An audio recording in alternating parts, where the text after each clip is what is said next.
Welcome to Our Power is Within podcast. I'm your host, Chaz Smith, and my mission for this podcast is to inspire you to take your power back and realize that you are the healer that you have been looking for all along. We are all capable of healing in mind, in body, and in soul. Today's episode is brought to you by CFS School, founded by Jen Mann and Cardin Rabin. If you're not familiar with Jen and Cardin yet, check out recent episode 119, where I get to pick their brains, hear about their personal health and healing journeys, and discover how CFS School was birthed. CFS School is a nervous system healing program, including an integrative brain retraining approach, polyvagal therapeutics, trauma resolution techniques such as somatic experiencing tools, inner child work, and parts work. It is designed to help guide, support, and empower you on your self-healing journey to heal from a variety of mind-body disorders, including CFS, fibromyalgia, POTS, autoimmune, sensitivities, and more. There's a self-study option that is perfect for people who want to go at their own pace. However, if you're somebody who wants more guidance and live support, the live cohort program would be perfect for you. And the coolest part is the next cohort actually begins at the end of June. Signups are available now, and the last set of cohorts prior to these did fill up quick. So if you are interested, book your free discovery call today. You'll find all the links in the show notes. Okay, so today we have another absolutely inspiring testimonial story with our guest, Dovida Goodman. She is such a beautiful person, and I had a wonderful time getting to chat with her and hear her story, and I have no doubts that you will too. Also, as you will soon learn from Dovida's story, playing piano is a very important part of her journey. And if you tune in until the very end, we have a surprise for you where you will get to listen to a 6-minute piano piece that was created by Dovida that is near and dear to her heart. Also be on the lookout on Instagram for some audio clips of some of her other impromptu piano pieces that I will also be sharing. Please enjoy. Dovida, thank you so much for being here with me today. It's such a pleasure to be here with you, Chaz Smith, and your audience. Yeah, I'm excited for this chat. So just for everybody who's listening, we are obviously going to be doing a testimonial story where Dovida shares her story with us today and just inspires us with how far she's come on her healing journey. And so, Dovida, what I'd love to do is first ask you, what are some of the major symptoms or diagnoses that you have healed from or are still healing from? I'd be happy to share that. So the main symptoms of this journey I've been on has been physical pain in my body, many different areas, mostly the back, triggered by playing the piano. And I'm going to have a lot to say about my relationship with the piano as we go along. And then out of that, chronic fatigue, insomnia, and then all the kinds of things that arise when you aren't getting very much sleep at all for years and years and years and years, because mine is a very long journey. Yeah. So pain and sleep issues. Right, and fatigue.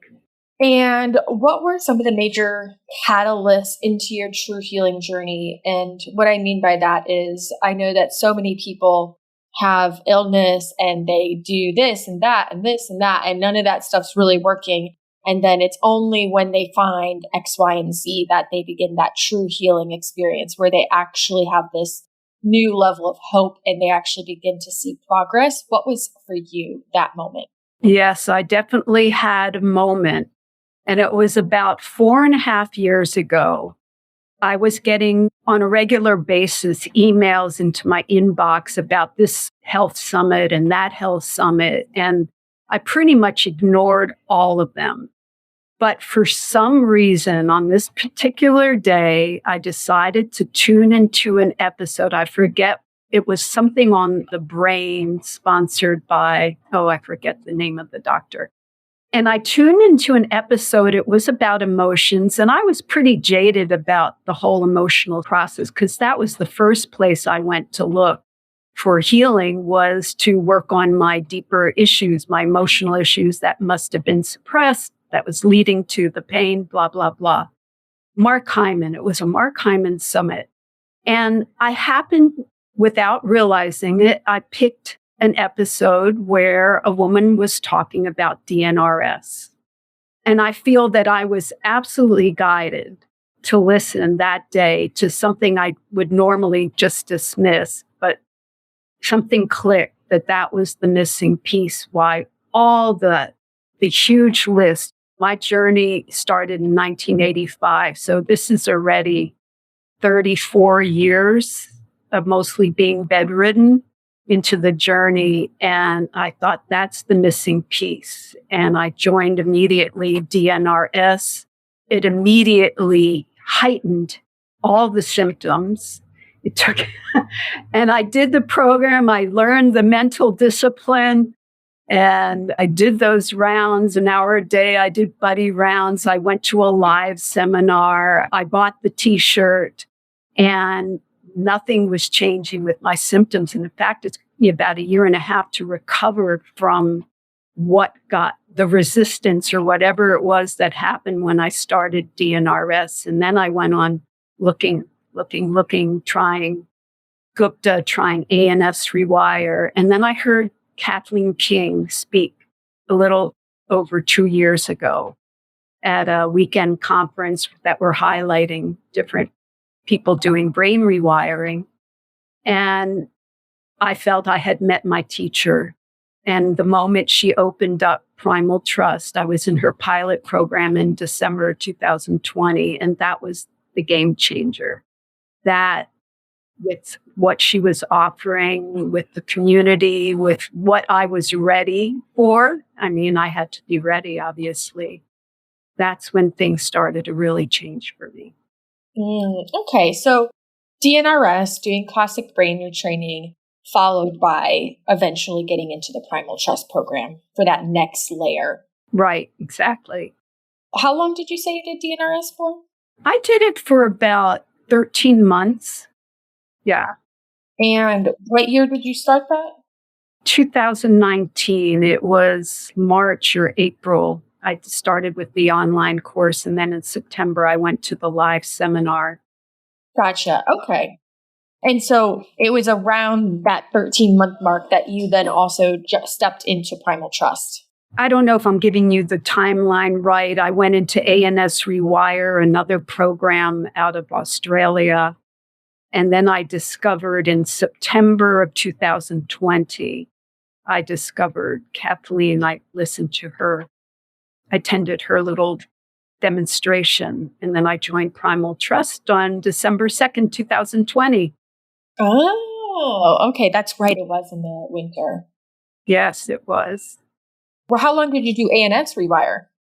I did whatever it took to get to that program, maybe 3 or 4 months.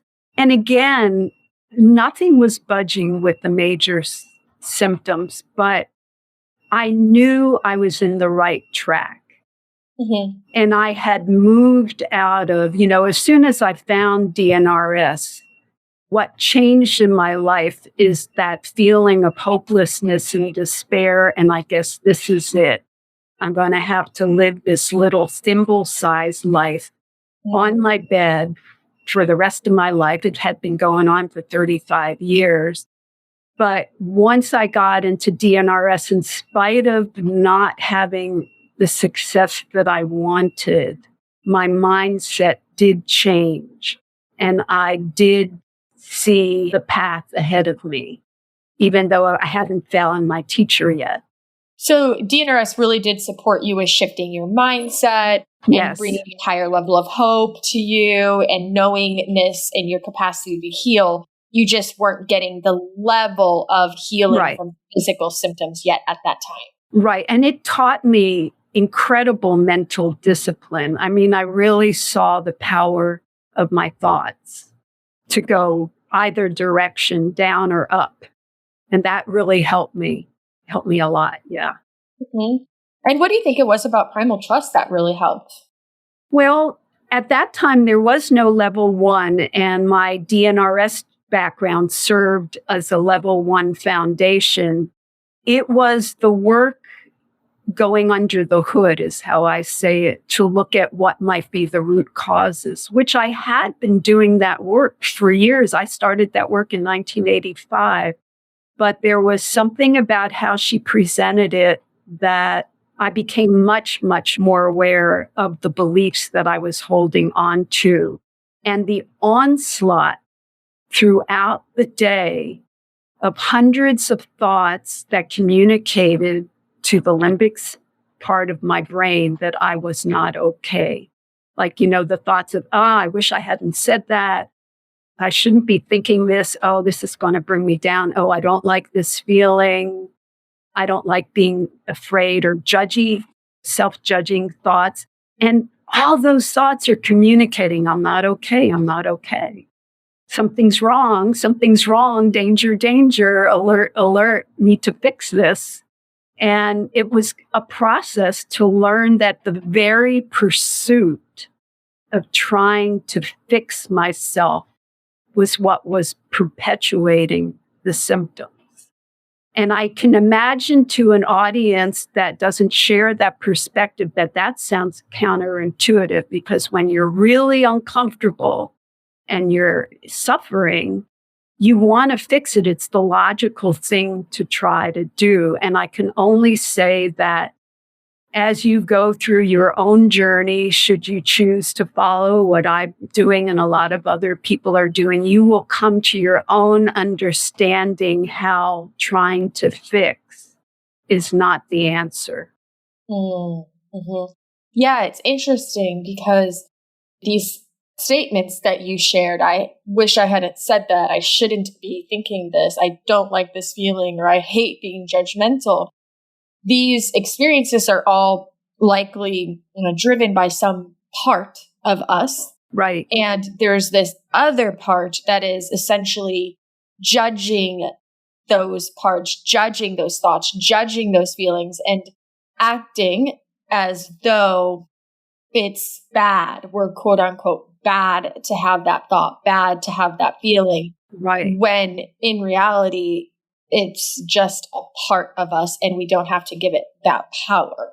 Right. I forgot, I left out that all the internal family systems parts work that Kathleen also has part of the program, that's been huge for me. And in fact, I don't know if this is the moment in the podcast for me to share this, but one of the huge turnarounds in my relationship with the piano, which was the trigger, part of the trigger of my perfect storm, was doing a process where I was getting in touch with various inner conflicts. And I discovered this part that I can now look back on that has been with me all my life. It's this rebellious part that does not tolerate my not loving myself. It does not tolerate my not accepting myself. It first showed up. I used to be 100 pounds heavier than I am today, and I had a very serious compulsive eating disorder, from anorexia to overeating, and I was 100 pounds heavier in my late teens and early 20s. And I had this kind of awakening realization one day that the moment I decided to be on a diet, which signified, Dovida, I don't accept how I look. I don't accept myself the way I am, and I'm trying to fix myself and change my body image. This part would just rebel and move me into compulsive eating the moment I tried to restrict my eating. So I let go of dieting forever. I sat down one day and I just said, okay, I'm not going to do that again. I'm not going to make myself go hungry ever again. And instead, I started to be drawn to being healthy. And I started to be drawn to just wanting to eat healthy foods, not to lose weight, but just to feel good. And at that point, I didn't have particular health issues.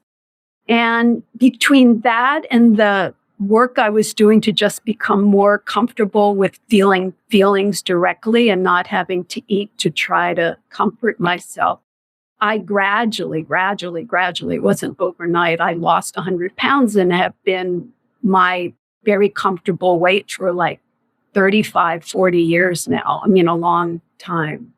And now I look back and I realize I rewired my brain. I didn't know anything about rewiring, Because when I would overeat, it would just trigger wanting to eat more and more. But I changed into trying to fix myself, into trying to create health and feeling good.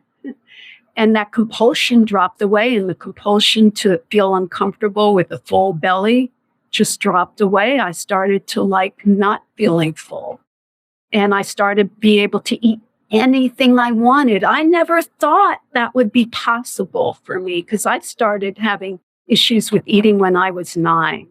So I don't know if your audience can relate to any of this, but I see it as a sort of slow continuum of coming to realize how crucial it is to accept ourselves how we are, including the judgmental voice. It's all there. All those parts are there to try to take care of us. We learned all these different strategies going back to our childhood, and they're just not as effective as some other choices might be now. But they're not going to budge if we hate them, if we don't love them.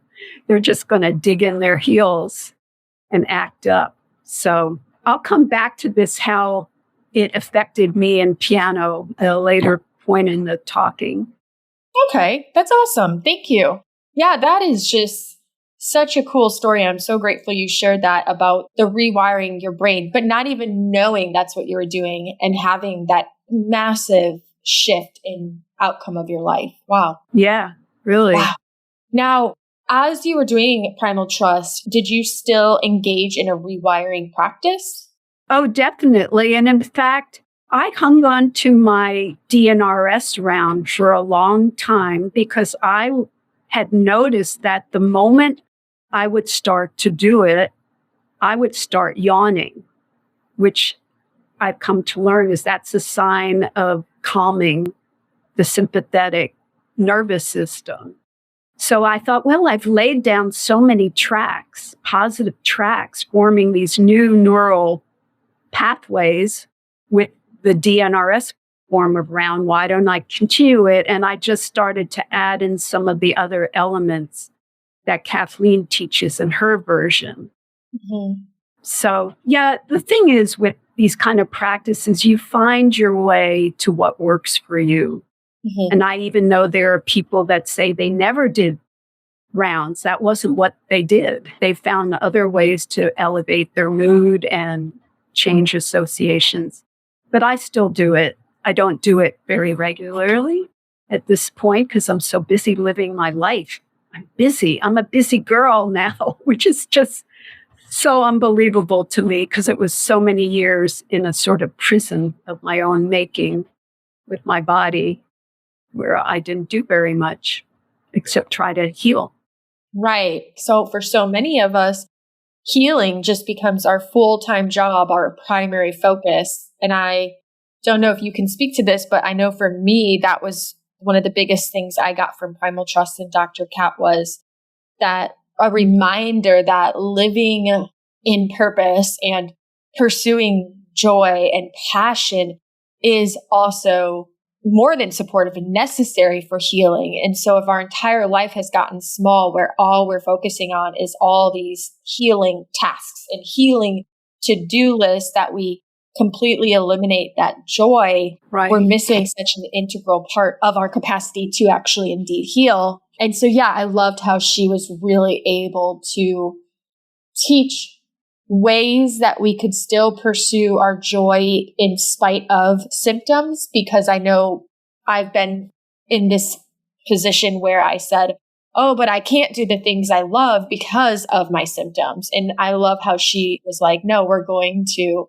still get creative and find ways to still experience this joy in spite of symptoms. Yeah, oh, that's just so true. And that's totally part of my story of recovering to where I am right now. It's still in process, but I had to stop waiting for my body to be different than it was to start going back into life. And I remember there was a class and I started crying and I broke down and I said, I feel ashamed that how could I have let myself give up all of that life for years based on this idea I had that I had to be disciplined to try to avoid pain. And that was going to be my way through.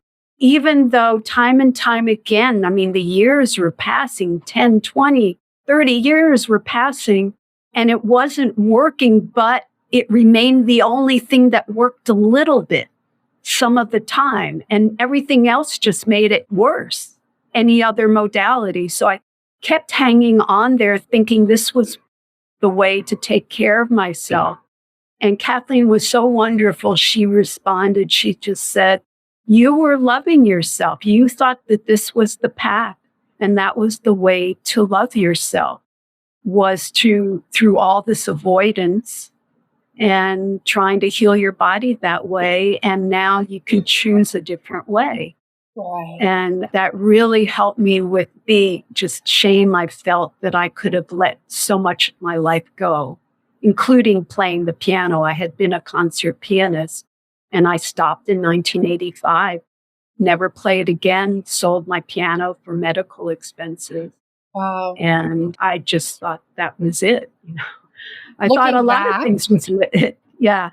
knowing what you know now, do you feel that those choices added icing on the cake, like added to the pain or the illness developing, growing, or strengthening because you gave up something that was so sacred to you? Well, yes and no. First of all, to understand, I have a very complex relationship to playing the piano. My mother was a Holocaust survivor and a great pianist. And after going through that experience being in the camps, she never thought anything was going to be possible. But then when she got married and she was pregnant with me, she prayed for a daughter who would play the piano, and she would play hours of music to her pregnant belly.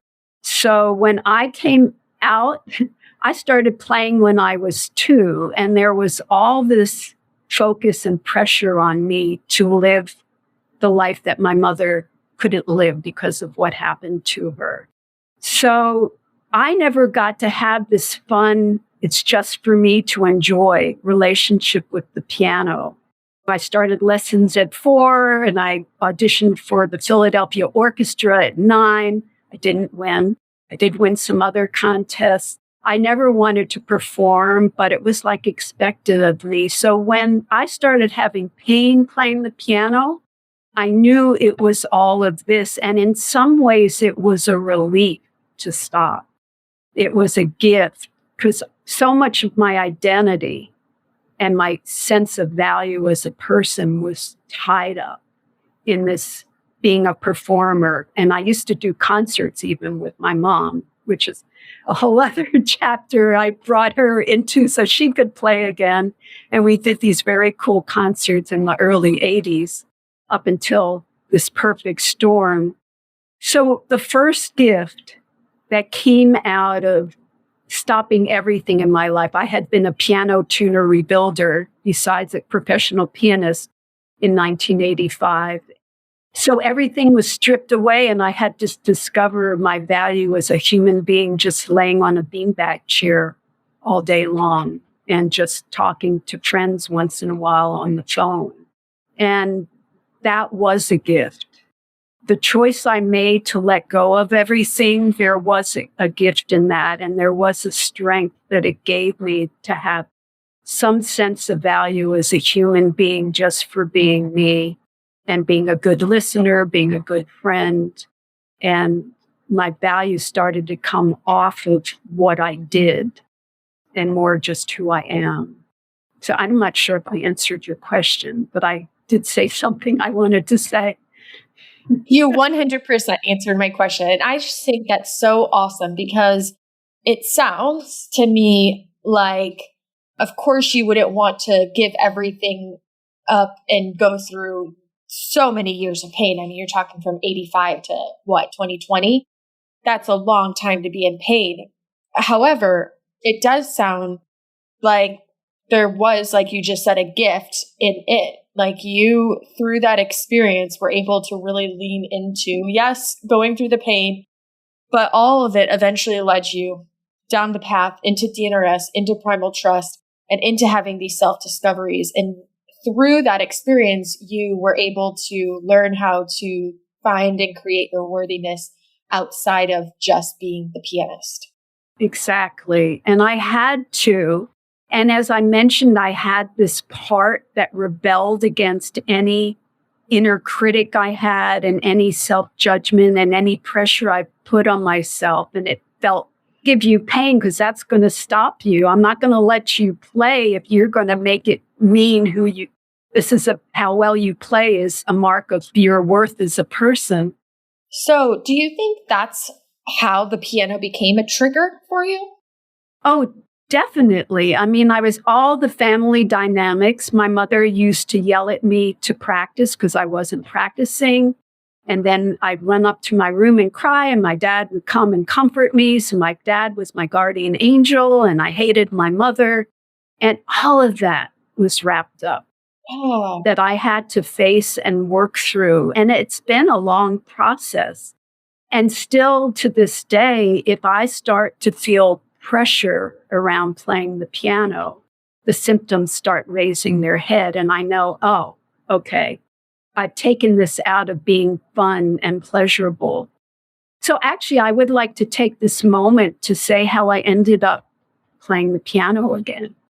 I would love you to share that. Yeah, and I tend to cry when I tell this story because you have to understand that this journey has been a journey from feeling so limited and not having any sense of a future and feeling so many low points of despair and not even wanting to be in the body. And I know a lot of people, unfortunately, can relate to this.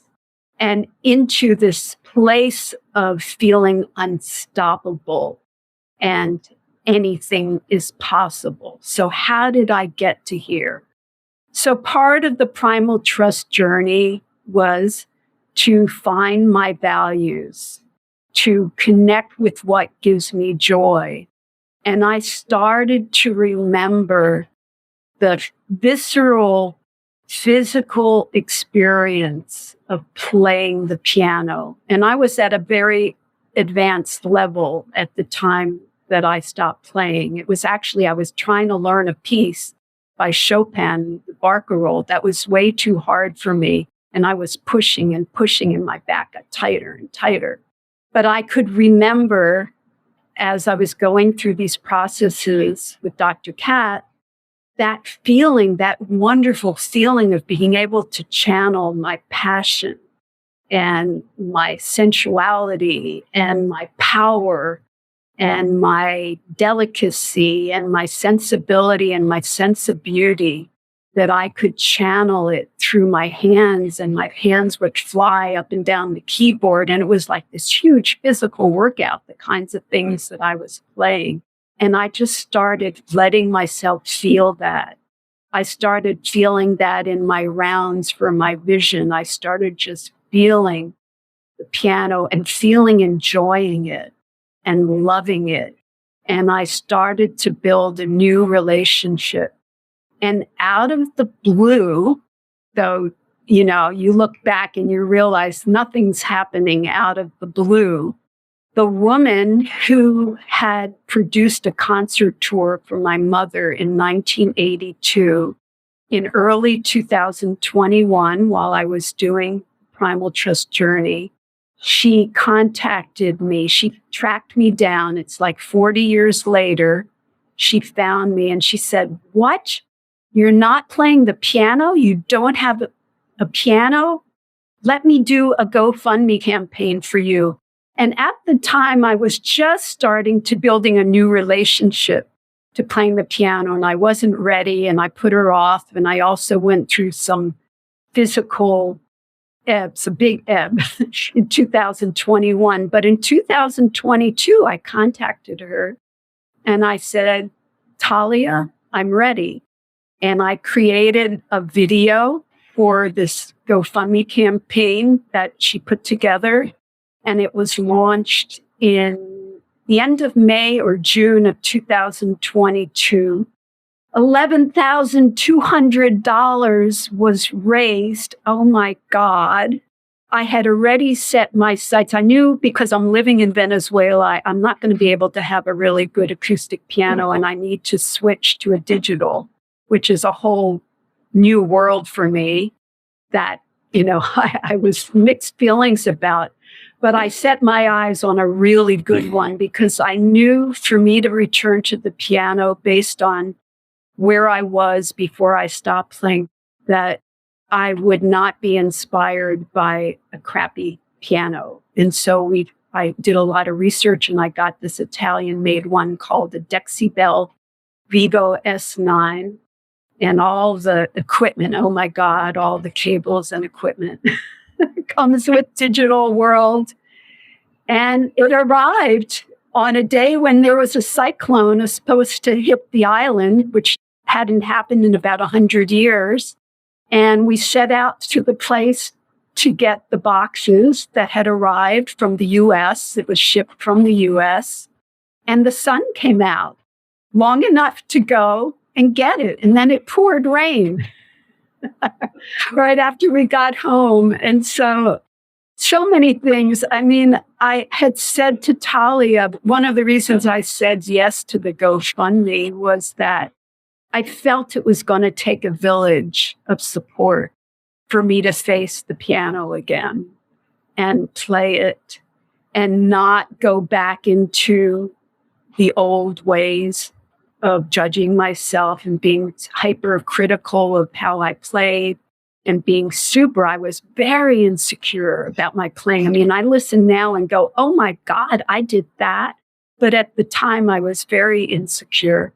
And with the community, I mean, a third of the donations came from the Primal Trust community. Wow. And I had been working on producing a variety show, like a talent show for Primal Trust for July 21st. And my piano arrived 3 weeks before, and I committed to playing at that variety show. And I did. It had been only 3 weeks, and I played, and it was so amazing because I have such a new relationship now with playing. I mean, before I came from a classical music background, and I also did a lot of improvisation, but the background was you practice and you practice and you practice. And that's how you prepare. And I don't do that anymore. I had my first being paid for concert in December, just this past December. And I started to feel the pressure, the old pressure. And I started to feel, I'm not ready to do this. I'm not ready. And I didn't want to practice. And my back started hurting and my arms started hurting. And I just let it go. And instead, I just imagined connecting with people, seeing their smiling faces. I was performing for an assisted living facility in Wisconsin. And my preparation was relaxing and being connected to my true self as best I could. Because that's where the music flows from. That's where the creativity flows from. And it's not that I don't need to move my fingers, there's the physical element of it. But I have really found my way to having this wonderful new relationship with the piano to the degree that a few weeks ago, I've started a business. I discovered I have a gift for being able to tune into people and create healing pieces of music for them. And so I started a business with Valentine's Day of offering people to buy gifts for themselves or for loved ones that I'll create a unique piece of music for them. And I discovered that I am a musical empath. That's what a friend decided to call me. And I can tune into people, even people I've never met, just based on the sound of their name and maybe a little bit of information about them, maybe a photo. And I can create this piece of music. Well, a friend of mine came to me and said, I want to commission you to create a piece of music that represents 48 years of my marriage. because we recently, after 48 years and a zillion years of marriage counseling, we've had a breakthrough. And the marriage is so good now, better than ever. Like I never would have believed it. And she's also somebody in primal trust. So it might be part of how she's changing as a result of the work. And so when she said that, I said, that's impossible. And then I immediately said yes, because that is what my life is about now. It's being asked to do things or asking myself to do things that seem impossible. But I've got this attitude of curiosity, like, well, let's find out what's possible. So a few weeks ago, I had fulfilled all the orders for Valentine's Day. And then there was this piece that hung kind of heavy on me, like, how do I possibly represent 48 years of marriage? And it was a day where I was feeling kind of emotional, and I found myself standing in front of the refrigerator about to eat. And I said out loud to myself, Dovida, wake up. This is emotional eating. Why don't you go play the piano instead? And I did. I walked over to the piano, played a few notes, thought, that could be the opening of that piece. Hit record, and out it came. That was it. Well, all these pieces show up on the first take. It doesn't work for me to do second takes, but I'm mentioning this whole story because one, oh my God, I no longer look to food to process emotions. And now I have this relationship with music to process emotions. I mean, I have a healthy relationship. And I can't believe it because I didn't for so many years. And my mother was just freaked out. I was wasting my gift, and now I realized, I have a gift, and this is my path to serve people and to serve healing through music. I do coaching as well, but my great love is music now. And that's what this journey has given that back to me. And that's when my body started getting better and better. I reached a sort of pinnacle point as we approached the GoFundMe, where the more I worked on the GoFundMe, the better my body felt. For a long time, it would flare up when I tried to work on it. But I crossed that pinnacle, especially with that one session where I discovered I had a part that said, I'm not going to let you play unless you love yourself. Exactly how you are. That's amazing. So do you have like a daily ritual or practice that you still partake in on the regular to sustain your well-being and continue to dive deeper into this healing journey? I do. One of the things that came back to me with playing the piano again was my love of music. I don't know why. I guess it was just part of the dark place that I had to go in. I stopped listening to music as well as stopped playing. I mean, not totally. I had a partner who loved music and would play music, but I started listening to a lot of piano music because I just figured if I listen to all this piano music, my hands are just going to start being able to do it. And I've made some remarkable strides with playing, even though I didn't physically practice a lot. So my mornings start out with, I listen to music, and I listen to music that gives me joy and makes me want to move. Sometimes I get up on my feet. Sometimes I'm just laying down and I'm swaying, and I just feel this upliftment. And I do it every day. And then part of my morning ritual is I feed street cats. It used to be many. At the moment, it's just one. And I'm listening to music the whole way. And I'm kind of dancing on the street. And the other day, I became aware of what I must look like. I've got my headphones on. I'm not bouncing down the street, listening to this Paul Winter piece that I like. And I thought then, Dovida, you're 70 years old. You can do whatever you want. Yeah. It's true. So that's how I start my morning. I might do, what's now called an ABC round, or I might do a little bit of breath work, but mostly my day is filled with things that I love.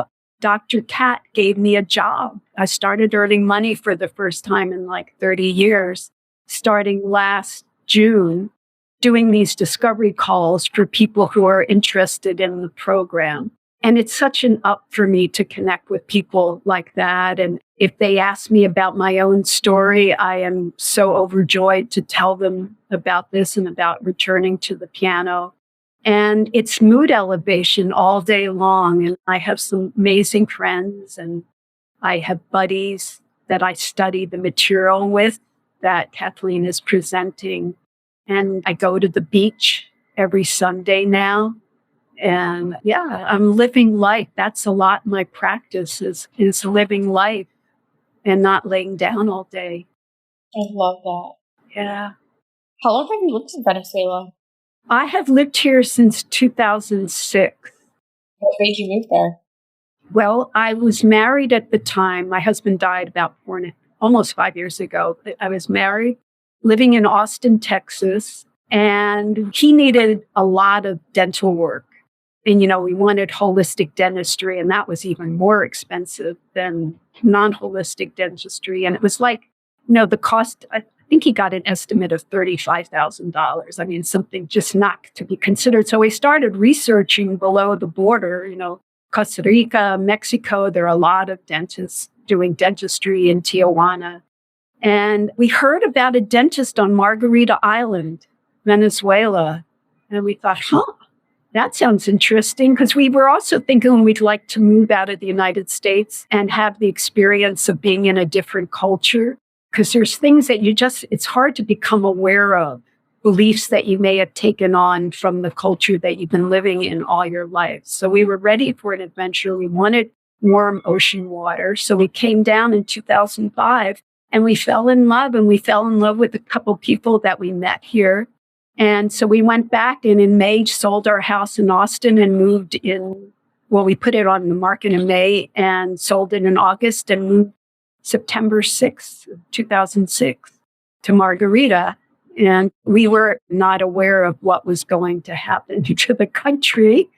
It's an economic disaster, and there's lots of times of no water, no power, no internet. But even with all that, I love it here, and it is affordable, because I was not earning any money for years. So where could I live for very little money? So I'm here. I don't know that I'm going to stay here, because I never really learned Spanish fluently, and I miss speaking English and having friends I can speak English with. So I'm not sure what's next. Okay. Was that move hard while you were already dealing with pain and chronic fatigue? Yes, it was. It was hard. Yes. And then my husband developed Parkinson's, and I became his caretaker for many years.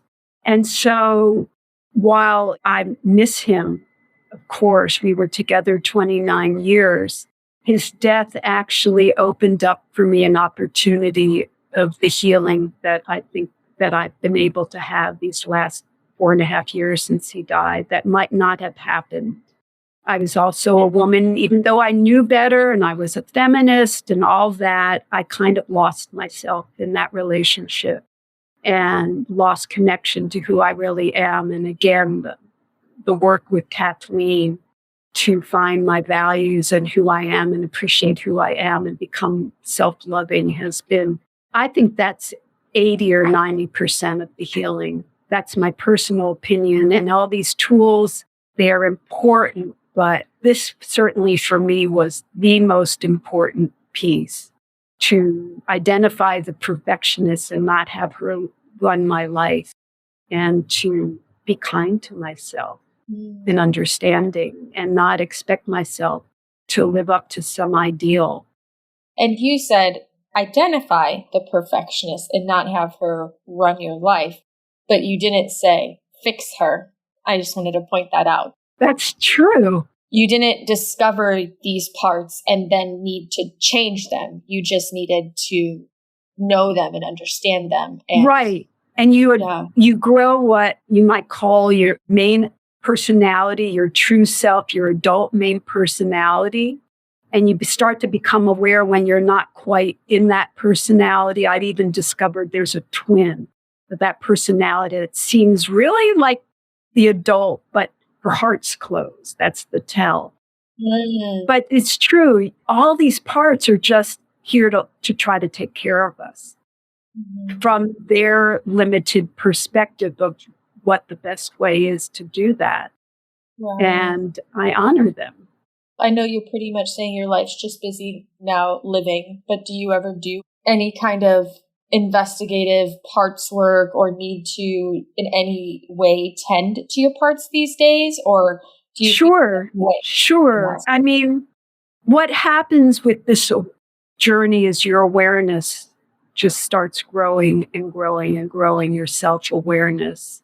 And I was at a class recently for people who are in what's called level 3 of primal trust. And when we spoke, the thing that we all shared about our journey in terms of what's different now, besides living our life, is our level of self-awareness and self-compassion. And I'm about to take level 2 for, I think, the 4th time. It's starting on April 4th. I did it twice taught by her and then twice with the buddy. We went through it. Maybe it was just 3 times, and this will be my 4th time. Yeah. And so I'm engaged with it because this is my path of transformation.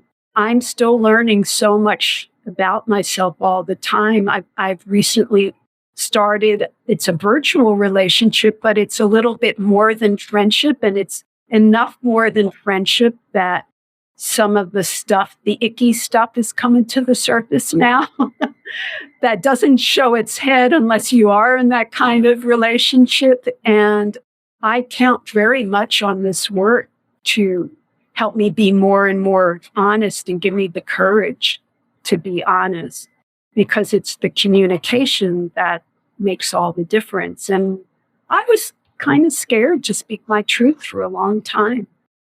And I'm still coming out that way and getting more and more bold and not shy. And yeah. That's so cool. I love that, because that's really what happens, right? Is life gives us this next experience to help us go into that next layer of healing that we need. Yeah. I just want to say that I feel that those of us who have ended up with chronic anything, this is just my personal belief, that we've taken on a big work of transformation this lifetime, because this is not an easy path. And for better or for worse, the discomfort does keep us motivated to keep going and uncover the layers and the layers. And I know for me, I'm here to remember who I am. I'm here to wake up. Some people use the word enlightenment, but I'm here to really become who I am and shed who I'm not. And that's a process. That's a process, becoming aware of who you're not and letting that go. Because it kind of drops away as you embrace and embody more and more who you are. You don't have to worry so much about who you're not. That falls away as you go towards creation instead of fixing, moving forward into your radiant, true being self. Yeah. Oh, never easy. Not always fun, but worth it. No, but we're so courageous. We're so courageous. And there was this moment I just want to share because it had such an impact on me. 2021 was hard for me. I got into a dip and I had to deal with letting go of an addictive substance that I had been using for pain. And I was going through withdrawal and it was really rough. And somebody gifted me a private session with Dr. Kat. That was a time when she was available for that. And during the session, I spoke to her. I said, I'm aware of this part of me just wants to be rescued. I so badly want to be rescued because clearly I'm not able to do it. I'm failing, Kathleen, and I need something from the universe to help me. And I just let myself feel that vulnerable, just absolute need. And along with that need was the belief that I couldn't do it myself. I had really lost faith in myself. And Kathleen looked me straight in the eye and she said, Dovida, on the hero's journey, which is what we're all on if we're dealing with anything chronic, on the hero's journey, nobody comes to rescue the hero. And then I looked at her and I went, oh God, oh shit, you're right. But it's true. And it turns out, of course, I am the hero or heroine in my story. And I had what it takes and I have what it takes. And I really have that sense of primal trust now that the universe has got my back. I've got my back. I can face whatever I have to face. Not that I don't get scared and anxious and worried and all that, but I do have that fundamental sense of okayness. And that's what that part of the brain is looking for, is for us to sense we're okay. We really are okay. Right in this moment, exactly how it is. Right. What a beautiful experience you've had. I mean, not all of it, but I'm just saying the outcome and what you're gaining, what you're learning about yourself, the self-discovery and these next steps in your life that you're living, this new relationship with the piano. It all sounds really beautiful. I'm excited. I'm happy when I wake up. I was never happy to be alive when I would wake up in the morning. And now I am, whether I've had a good night's sleep or not. I'm still dealing with some sleep issues. I'll just mention that yoga nidra is making a big difference for me. So I practice that many times a day as my go-to practice for recharging and just chilling. I love yoga nidra. I do that every night before bed. You do? No, I'm starting to have that discipline, and it really helps me be able to fall back to sleep if I wake up. That's awesome. And so I am happy. I'm a happy person now. Not always, but it's more my baseline, whereas my baseline before was depression with little journeys out into happiness, but coming back into depression. Now it's the opposite. And it just seems like I can dream big. Why not? Let's find out what's possible. My self-worth isn't dependent on it coming true. So let's find out what's possible. Right. That's awesome. I want to ask you one more question. Yes. If you were told that you could only share and spread one message with the world for the rest of your life, what would you want your message to be? Buy Bitcoin. No, just kidding. No,